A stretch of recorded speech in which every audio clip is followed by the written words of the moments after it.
Kotak Mahindra bank में online apply करके कैसे खुलवा सकते हैं, वो भी वैसा सेविंग अकाउंट जिसमें कि अगर आप चाहें तो आप जीरो बैलेंस मेंटेन कर सकते हैं। यानी कि अपने अकाउंट में आप हर समय जीरो बैलेंस रख सकते हैं। यहाँ पे बैंक की तरफ से आपको किसी भी तरह का चार्ज नहीं लगाया जाएगा और बैंक आपके सेविंग अकाउंट को बंद भी नहीं करती है। इस अकाउंट को खुलवाने के लिए आपको किन किन डॉक्यूमेंट्स की जरूरत होती है और किन किन टर्म्स एंड कंडीशंस को फॉलो करना पड़ता है, इस अकाउंट में जो आप पैसे रखते हैं उस पर आपको कितने % का इंटरेस्ट रेट मिलता है और कौन कौन से हिडन चार्जेस यानी कि कौन कौन से एक्स्ट्रा चार्जेस पे करने होते हैं। और सबसे इंपॉर्टेंट बात कि ऑनलाइन अप्लाई करने के तुरंत बाद आपको account number, IFSC code, net banking, mobile banking और ATM कार्ड, ये सारी चीजें कैसे मिल सकती है, इन सारी बातों को हम लोग इस वीडियो में जानेंगे। तो आइए जानते हैं। सबसे पहले हम लोग जान लेते हैं कि कोटक महिंद्रा बैंक में हम लोग जीरो बैलेंस सेविंग अकाउंट खुलवाने के लिए ऑनलाइन अप्लाई कैसे करेंगे, क्योंकि इसी प्रोसेस में हम लोगों को यह भी पता चल जाएगा कि यहाँ पे किन किन डॉक्यूमेंट्स की जरूरत होती है, किन किन टर्म्स एंड कंडीशंस को फॉलो करना पड़ता है और account number, net banking, mobile banking, IFSC code और ATM कार्ड, ये सारी चीजें तुरंत कैसे मिलेगी। तो दोस्तों यहाँ पे ऑनलाइन अप्लाई करने के लिए सबसे पहले आपको इस वीडियो के डिस्क्रिप्शन में जाना है। वहां पे आपको एक लिंक मिलेगा। आपको नॉर्मली उसे अपने कंप्यूटर के किसी भी वेब ब्राउजर में या फिर अपने स्मार्टफोन के किसी भी वेब ब्राउजर में ओपन करना है। जैसे ही आप ओपन कीजिएगा तो आपके सामने एक वेब पेज खुल करके आएगा, जो कि कोटक महिंद्रा बैंक के ऑफिशियल वेबसाइट का वो पेज होगा जहां से कि आप सेविंग अकाउंट के लिए डायरेक्ट अप्लाई कर सकते हैं। तो यहाँ पे दोस्तों आपको 3 कॉलम दिख रहे होंगे। सबसे पहले कॉलम में आपको अपना नाम फिल करना है। सेकेंड कॉलम में आपको अपना मोबाइल नंबर फिल करना है, वो मोबाइल नंबर जो मोबाइल नंबर आप इस अकाउंट में रजिस्टर करवाना चाहते हैं। और थर्ड कॉलम में दोस्तों ईमेल आईडी फिल करना है, तो जो भी आपका ईमेल एड्रेस है वो आप थर्ड कॉलम में फिल कर दीजिए। फिर नीचे आपको 2 कंडीशंस लिखे हुए दिख रहे होंगे। I am not politically exposed person, I am an Indian citizen and tax resident of India and of no other country, यानी कि आप इंडिया के रहने वाले हैं, इंडियन सिटीजन हैं और टैक्स भी इंडिया में ही पे करते हैं। तो आपको दोनों टर्म्स एंड कंडीशंस के पहले जो छोटा छोटा बॉक्स दिख रहा है आपको दोनों पे टिक कर देना है और लास्टली आपको ओपन नाउ पे क्लिक करना है। तब आपके सामने एक और पेज खोल करके आएगा जिसमें कि OTP फिल करना होता है। दोस्तों यहाँ पे आपने जो मोबाइल नंबर फिल किया था उस मोबाइल नंबर पे एक OTP जाता है, उस OTP को आपको इस कॉलम में फिल कर देना है। अगर किसी वजह से OTP नहीं जाता है तब दोस्तों देखिए कॉलम के नीचे आपको 2 ऑप्शन दिख रहे हैं, रीसेंड OTP और रिसीव ए कॉल। यहाँ पे अगर आप रीसेंड OTP पे क्लिक करते हैं तो OTP आपके नंबर पे दोबारा भेजा जाता है। वहीं आप रिसीव कॉल पे क्लिक करते हैं तो आपके नंबर पे कॉल आएगा जो कि आपको कॉल पे OTP बताएगा और उस OTP को आपको यहाँ पे फिल करना होता है। तो OTP फिल करने के बाद आपको नेक्स्ट पे क्लिक करना है। तब यहाँ पे एक और पेज खुल करके आएगा जिसमें कि लिखा हुआ होगा do you agree to voluntarily use of your Aadhaar detail to open an account, और उसके नीचे कुछ और टर्म्स एंड कंडीशंस लिखे हुए हैं, उन्हें आपको पढ़ लेना है और फिर इस पे क्लिक करना है। तब आपके सामने 2 कॉलम खुल करके आएंगे। पहले कॉलम में आपको अपना पैन नंबर यानी कि पैन कार्ड का जो नंबर होता है वो फिल करना है और दूसरे कॉलम में आपको आधार नंबर फिल करना है। तो आप दोनों कॉलम में डिटेल्स फिल कर दीजिए। फिल करने के बाद दोस्तों नॉर्मली नेक्स्ट पे क्लिक कर देना है।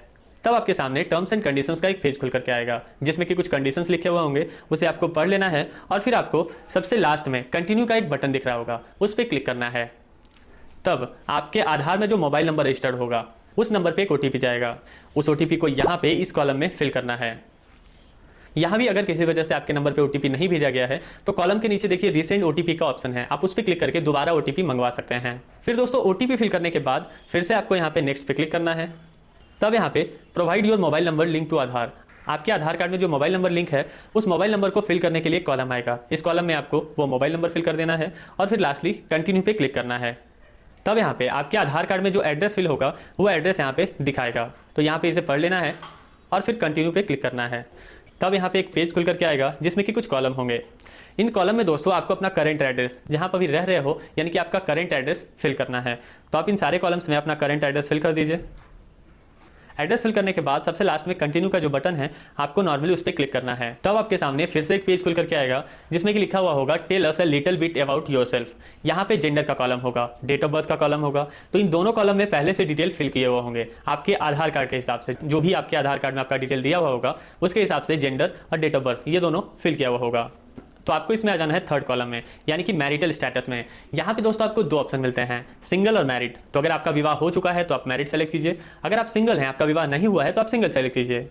फिर उसके नीचे आता है ऑक्यूपेशन का ऑप्शन, यानी कि आप करते क्या हैं। तो ऑक्यूपेशन के नीचे जो सेलेक्ट लिखा हुआ है उसके सामने एक रेड कलर का डाउन एरो है, आप उस पर क्लिक कीजिए। क्लिक करते ही आपके सामने एक पॉपअप खुल करके आएगा जिसमें कि बहुत सारे ऑक्यूपेशन का नाम होगा। जैसे कि सबसे पहले होगा सैलरीड, अगर आप कहीं जॉब करते हैं आपको सैलरी मिलता है तो आप सैलरी सेलेक्ट कीजिए। दूसरा होगा सेल्फ एम्प्लॉयड, अगर आप सेल्फ एम्प्लॉयड हैं, खुद का बिजनेस है आपका, तो आप सेल्फ एम्प्लॉयड सेलेक्ट कीजिए। अगर आप प्रोफेशनल हैं तो प्रोफेशनल, हाउस वाइफ के लिए हाउस वाइफ का ऑप्शन है। अगर आप जॉब करते थे अभी रिटायर्ड हैं तो रिटायर्ड का ऑप्शन है। और सबसे लास्ट में है स्टूडेंट का ऑप्शन, अगर आप एक स्टूडेंट हैं तो आप स्टूडेंट सेलेक्ट कीजिए। फिर है दोस्तों एनुअल इनकम का ऑप्शन, यानी कि आप एक साल में कितने पैसे कमाते हो।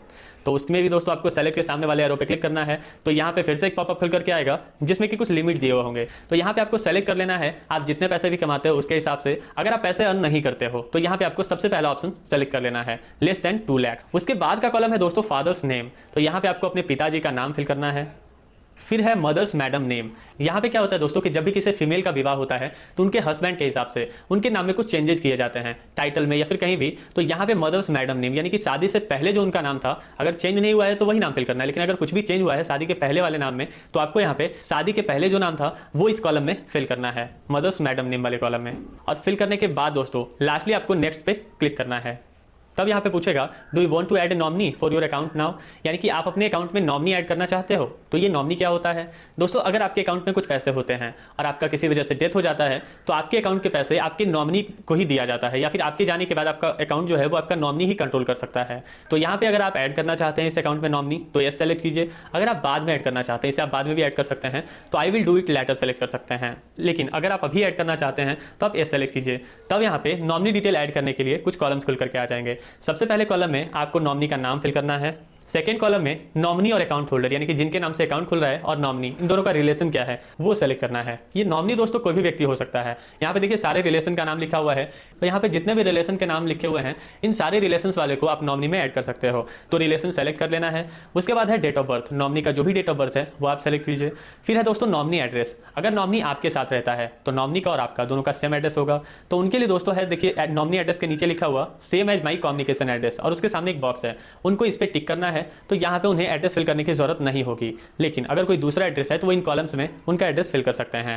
और उसके बाद लास्टली कंटिन्यू पे क्लिक करना है। तब यहाँ पे फिर से आप नॉमिनी वाले पेज पे आ जाइएगा। यहाँ पे नीचे है I accept all applicable terms and condition, अगर आप टर्म्स एंड कंडीशन पढ़ना चाहते हैं तो टर्म्स एंड कंडीशंस पे क्लिक करके पढ़ सकते हैं। और पढ़ने के बाद आपको इस बॉक्स में जो आई एक्सेप्ट ऑल एप्लीकेबल के पहले है इसमें टिक कर देना है और फिर कंटिन्यू पे क्लिक करना है। तब आपके सामने एक नया पेज खुल करके आएगा जिसमें कि अभी तक आप जो भी डिटेल फिल किए हैं वो सारा डिटेल यहाँ पे दिखाएगा। पर्सनल डिटेल के साथ साथ यहाँ पे जो नॉमिनी डिटेल फिल किए हैं वो भी डिटेल दिखाएगा। तो अगर इनमें आप कोई गलती की है, कहीं पे आपसे गलत फिल हो गया है तो देखिए नॉमिनी डिटेल के सामने एक पेन का आइकन है, आप इस पर क्लिक करके उसे एडिट कर सकते हैं। ऊपर में भी आइकन मिलेगा, आप पर्सनल डिटेल को भी यहाँ से एडिट कर सकते हैं। तो अगर सारा कुछ सही है, गलत नहीं फिल किया हुआ है तो अब आपको लास्टली यहाँ पे कंटिन्यू पे क्लिक करना है। फिर से एक पेज खुल करके आएगा जिसमें कि कुछ डिक्लेरेशन दिए हुए होंगे, कुछ इन्फॉर्मेशन दिए हुए होंगे, इन्हें आपको पढ़ लेना है और फिर कंटिन्यू पे क्लिक करना है। जैसे ही आप कंटिन्यू पे क्लिक करोगे तो फिर से नया पेज खुल करके आएगा जिसमें कि लिखा हुआ होगा where can we meet you और उसके नीचे होगा सेलेक्ट प्रीफर्ड लोकेशन। तो आपको सेलेक्ट प्रीफर्ड लोकेशन पे क्लिक करना है। तब यहाँ पे आपके सामने दो ऑप्शन खुल करके आएंगे। पहला होगा at any Kotak Mahindra branch और माई कम्युनिकेशन एड्रेस, यानी कि दोस्तों पहला ऑप्शन में ये कहना चाह रहे हैं कि किसी भी कोटक के ब्रांच में आप जाकर के केवाईसी करवा सकते हो, मिल सकते हो। और दूसरा जो है माई कम्युनिकेशन एड्रेस, यानी कि हमारे एड्रेस से नजदीक जो बैंक है हम केवल वहीं जा सकते हैं, उसी में जाकर के केवाईसी करवा सकते हैं। तो आप अपने हिसाब से इसे सेलेक्ट कर लीजिए जहां भी आप जाना चाहते हैं। सेलेक्ट करने के बाद दोस्तों उस कॉलम के नीचे देखिए आपके एड्रेस से नजदीक जो भी नियरेस्ट कोटक महिंद्रा का ब्रांच होगा उसका पूरा एड्रेस वहां पे दिखाने लगेगा। तो उसके बाद दोस्तों उसे पढ़ लेना है उस एड्रेस को और फिर नेक्स्ट पे क्लिक करना है। तब यहाँ पे आएगा set your mobile banking pin, जिसे कि शॉर्टकट में एम पिन कहते हैं, और उसके नीचे दो कॉलम होंगे। इसमें दोस्तों आपको अपना एम पिन सेट करना है, यानी कि जब आप मोबाइल बैंकिंग यूज करोगे तो वहां पे एक एम पिन की जरूरत होगी लॉगिन होने के लिए और लॉग आउट होने के लिए। तो उस एम पिन को यहीं पे क्रिएट कर लेना है। ये एम पिन दोस्तों 6 न्यूमेरिक डिजिट का होना चाहिए। एम पिन में दोस्तों कोई भी नंबर रिपीट नहीं होना चाहिए। वो दोस्तों जैसे आप पहले कॉलम पे क्लिक कीजिएगा तो उसके नीचे 3 इन्फॉर्मेशन दिए हुए होंगे, उसके हिसाब से आपको एम पिन बना लेना है और वही एम पिन सेकेंड कॉलम में भी फिल करना है। फिल करने के बाद फिर आपको कंटिन्यू पे क्लिक कर देना है। जैसे ही आप कंटिन्यू करोगे तब दोस्तों यहाँ पे लिखा हुआ आएगा welcome to the 811 club Roshan Kumar, जो भी आपका अकाउंट होल्डर नेम होगा। और उसके बाद उसके नीचे आपको वहाँ पे अकाउंट नंबर दिया हुआ रहेगा। उसके बाद योर CRN नंबर होगा। दोस्तों मोबाइल बैंकिंग में लॉगिन होने के लिए CRN नंबर की भी जरूरत होगी। फिर IFSC कोड बताया हुआ होगा और उसके नीचे दोस्तों योर वर्चुअल प्रीपेड कार्ड, यानी कि आपका जो ATM कार्ड है वो वर्चुअल मोड में यहाँ पे दिखाएगा, जिसमें कि कार्ड नंबर, एक्सपायरी डेट और उसके नीचे CVV बताया होगा। इसे अगर आप देखना चाहते हैं तो देखिए उससे पहले एक ब्लू कलर का शो का बटन है, इस पर क्लिक कीजिएगा तो सीवीवी दिखाने लगेगा। तो इस तरह से दोस्तों यहाँ पे आपको अकाउंट नंबर, आईएफएससी कोड और एटीएम कार्ड ये तीनों मिल जाती है। अब बात आती है कि आप मोबाइल बैंकिंग कैसे यूज कीजिएगा। मोबाइल बैंकिंग यूज करने के लिए दोस्तों इस पेज को नीचे की ओर स्लाइड करना है। तब सबसे नीचे में आपको एक डाउनलोड ऐप का बटन दिखेगा, तो डाउनलोड ऐप पे आपको क्लिक करना है। जब आप क्लिक कीजिएगा तो आपको प्ले स्टोर पे रिडायरेक्ट किया जाएगा। वहां दोस्तों एक एप्लीकेशन खुलेगी, कोटक बैंक। इस एप्लीकेशन को आपको इंस्टॉल कर लेना है। जब ये एप्लीकेशन इंस्टॉल हो जाए तो इंस्टॉल होने के बाद आपको यहां से जो अकाउंट नंबर और सीआरए नंबर मिला है और उसके बाद जो आप एमपिन सेट किए थे सेविंग अकाउंट खुलवाते समय, इन तीनों डिटेल को यूज करके आप इसमें लॉगिन हो पाएंगे। और लॉगिन होने के बाद दोस्तों जिस तरह से आप किसी भी बैंक का मोबाइल बैंकिंग यूज करते हैं, इस एप्लीकेशन में भी आप अपने अकाउंट की सारी सर्विसेज यूज कर सकते हैं मोबाइल बैंकिंग की तरह। तो इस तरह से दोस्तों आप कोटक महिंद्रा बैंक में अपना जीरो बैलेंस सेविंग अकाउंट